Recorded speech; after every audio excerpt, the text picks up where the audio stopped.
Hey, welcome back to my channel. Since 2020 has been a pretty unusual year, which is an understatement, and many people have been struggling, I thought it might be helpful to try to shift our perspective and focus on some of the silver linings that have resulted from the pandemic. So here are 5 silver linings that come to mind. Number 1, the extra time for self-reflection and getting in touch with the true essence of who we are as human beings. We are not our job or the role we play in the family as a parent or spouse or sibling. Those roles don't define us. And for me, taking the time to reflect on who I truly am as a whole person and what's really important in my life has been invaluable. I've practiced a lot of different types of yoga, meditation, and breath work to deepen my self-reflection during this period. And those practices have really helped me to uncover my true essence. I encourage you to find what helps you, and instead of binging on Netflix, make time for self-reflection by asking yourself, who is the true you? What are your top values, and what do you prioritize? The second silver lining is that I feel the earth is saying thank you as people have immensely slowed down with a dramatic decrease in travel and carbon emissions. And this has given Mother Nature some time to begin healing.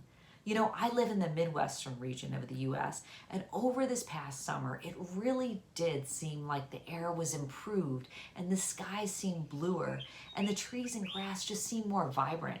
Now, granted, maybe it was just my imagination or taking the time to be more present in nature, but it really did seem like Mother Nature was taking a sigh of relief. And I think people have been getting more in touch with nature and appreciating the great outdoors now more than ever. Our family even started a herb and vegetable garden over the summer, so we've enjoyed fresh tomatoes and cucumbers and basil galore. Thirdly, our pets are loving it as we're spending more time at home, both indoors and outdoors, with them, and many folks who didn't previously have pets adopted them. I know that I've taken our mini Australian Shepherd, his name is Duke, to the dog park this year more than ever and enjoyed countless walks in our neighborhood.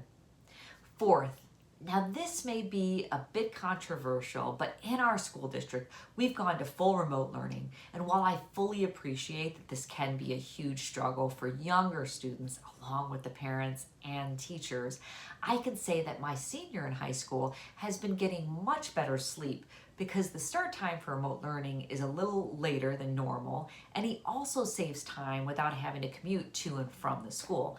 Now, of course, it's not all rainbows and butterflies and doesn't make up for some of the missed senior year milestones like homecoming and sporting events, but it does seem to help health-wise, and many scientific studies have shown that teens need more sleep than any other age group. On to my 5th and final silver lining. Since we're not able to travel or go out like we used to for entertainment, like concerts and movies and other public events, we have a choice to either allow boredom to enable bad habits or allow boredom to spur creativity and good habits. And while I'm far from being perfect in this respect, and I do my fair share of binge watching on Netflix, believe me, I do try to choose the latter option as much as possible. Through trying out new and creative dinner recipes, to fun household projects, to starting this YouTube channel. So how might you tap into your creativity or start some new habits?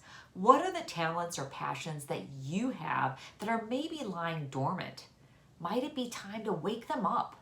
Remember that no matter what you're going through, good or bad, this too shall pass, and you can always count on change. So if you can allow yourself to kind of go with the flow and not cling too much to the fun things and also not let the not so fun things get you too down, this might help your state of mind. It's easier said than done, I know, but with a little practice and help of a healthy outlet that you enjoy, you can build that going with the flow muscle. Now, I believe that each one of us has a unique voice and talents. So let your voice be heard and don't let your gifts and talents go to waste.